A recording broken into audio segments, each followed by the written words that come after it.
मस्ती में छम छम रे नाचे शिव के कंवरिया।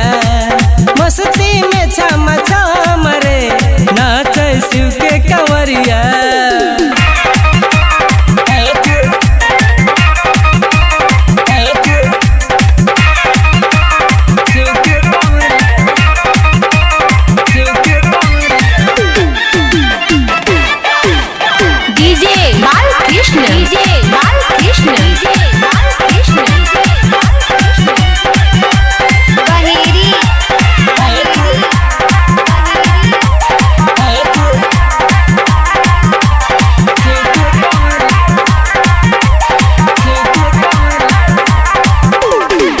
भक्ति से चलले भगवान के मनावे, दर्शन करके अपन जिंदगी बनावे।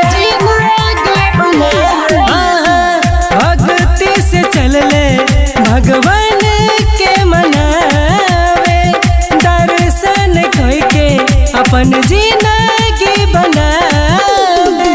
हट पूरा विश्व पूरा होई अब मौका मिलल बाटे खास, नहीं बुझ बकवास के शिव के चरण में ना मन रे नाचे नाचे शिव के कंवरिया।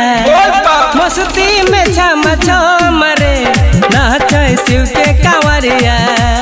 मस्ती में छम छम रे नाचे शिव के कंवरिया।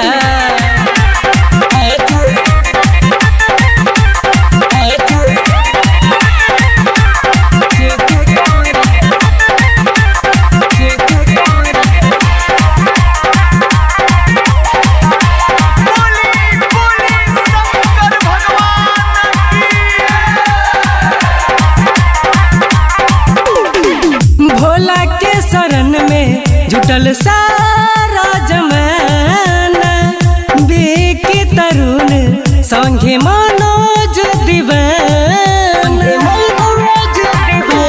हाँ, भोला के शरण में जुटल सारा जमाना, बेकी तरुण संगे मनोज दीवाना। डीजे नोरे सोले सा कुंदन कावर धैले हाथ, डीजे नर सले साथ कुंदन कावर धैले हाथ। संजय सुबोध के बाद भजन गावे एक साथ, रहे भक्ति में विकास मगन रे नाचे नाचे शिव के कंवरिया।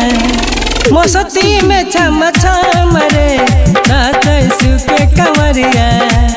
मस्ती में छम छम रे नाचे शिव के कंवरिया। नागरंग रिकॉर्डिंग स्टूडियो समस्तीपुर।